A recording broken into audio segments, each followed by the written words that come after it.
पाहुयात special report.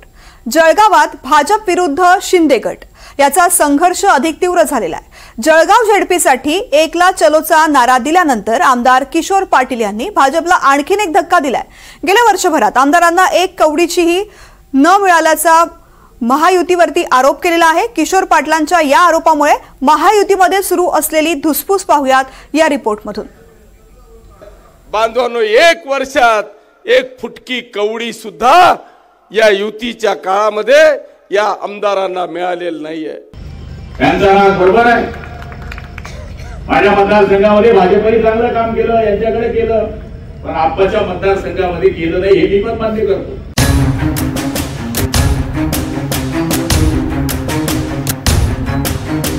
महायुतीच्या काळात एक कवडीही मिळाली नाही, ही खतखत आणि संताप व्यक्त केलाय शिंदे गटाचे आमदार किशोर पाटील यांनी आणि त्यांच्या आरोपाला त्यांचेच सहकारी गुलाबराव पाटील यांनीही दुजोरा दिलाय। जळगाव जिल्ह्यातले 2 पाटील भाजपच्या कारभाराला कंटाळले आणि नेमकं स्थानिक स्वराज्य संस्थांच्या निवडणुकीची संधी साधून यांनी थेट महायुतीलाच आव्हान दिले।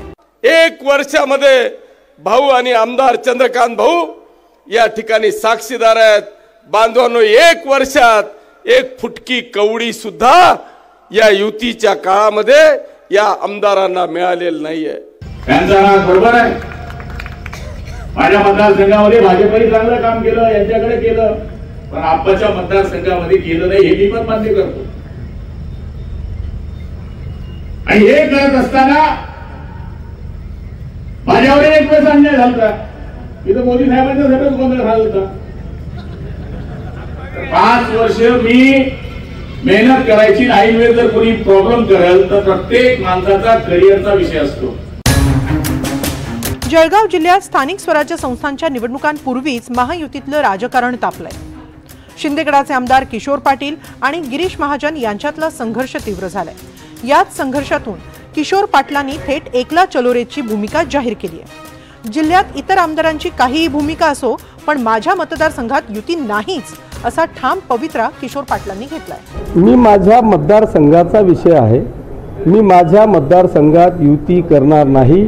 माझ्या मतदारसंघात पाचोरा भडगाव मतदारसंघात शिवसेना सर्वच्या सर्व स्थानिक स्वराज्य संस्थांवर अकेला चलोरे आहे। शिवसेना ही स्वबळावर आहे। मला असं झाकून लपून मला कधीच चालत नाही।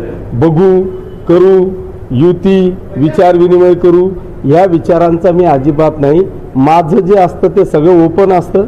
त्याच्यामुळे कदाचित महाराष्ट्रातला मी पहिला आमदार असेल की मी माझ्या मतदारसंघात युती होणार नाही। शिवसेना ही स्वबळावर लढेल।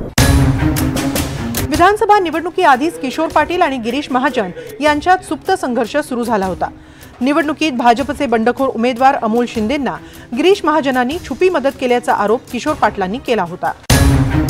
आता जिल्हा परिषद निवडणुकीपूर्वी अमोल शिंदेंचा भाजपात प्रवेश झाला। ठाकरे गटाच्या उमेदवार वैशाली सूर्यवंशी आणि शरद पवार गटाचे उमेदवार दिलीप वाघ यांनाही भाजपनं पक्षात घेतलं। त्यामुळे किशोर पाटलांच्या सर्वच विरोधकांना भाजप बळ देत असल्याचं चित्र निर्माण झालंय। याच रागातून किशोर पाटलांनी कुठल्याही परिस्थितीत युती न करण्याचा निर्णय घेतलाय आणि पक्षातील वरिष्ठ नेत्यांनीही या मतदारसंघात युतीचा आग्रह धरू नये असा स्पष्ट संदेशच दिलाय। किशोर पाटलांच्या आक्रमक पवित्र्यावर गिरीश महाजनांनी सावध भूमिका घेतली आहे। शक्य तिथे युती आणि युती नसेल तिथे मैत्रीपूर्ण लढत असा भाजपचा प्लॅन महाजनांनी सांगितलाय। तर मला वाटतं आमचे नेते मान्य देवेंद्रजी यांनी सांगितलेलं आहे की ज्या ज्या ठिकाणी शक्य आहे त्या ठिकाणी मी युतीलाच लढणार आहोत। आमची भूमिका आहे ती आम्ही महायुतीमध्ये लढणार आहोत, पण काही ठिकाणी टोकाच्या काही भूमिका असतील, जमतच नसेल तर आम्ही मैत्रीपूर्ण लढत त्या ठिकाणी करणार आहोत, स्वबळावर त्या ठिकाणी लढणार आहोत। आणि हे करत असताना मित्रपक्षावर फार टोकाची टीका करायची नाही, अपशब्द वापरायचे नाही, हे सुद्धा आचारसंहिता आमची ठरलेली आहे, पण शक्यतोवर आम्ही महायुतीमध्ये लढणार आहोत। किशोर पाटील आणि गिरीश महाजन यांच्यातील वादामुळे इतर आमदारांची अडचण मात्र वाढली आहे। किशोर पाटलांमुळे पाचोऱ्यात तरी युतीचा मार्ग बंद झालाय, मात्र इतर मतदारसंघात सोबत लढायचं की शिवाय याबाबत कसलीच स्पष्टता नाही। तीनही पक्षांचे वरिष्ठ कोणतीच ठाम भूमिका घेत नाहीयेत।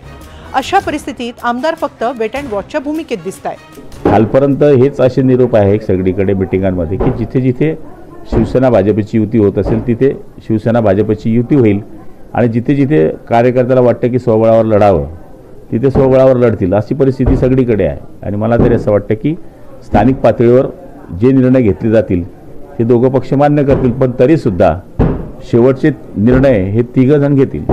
ज्या ज्या ठिकाणी शक्य असेल त्या ठिकाणी जळगाव जिल्ह्यात सुद्धा महायुतीच्याच माध्यमातून जिल्हा परिषद, नगरपालिका किंवा स्थानिक स्वराज्य संस्थेच्या निवडणुका लढवल्या जातील.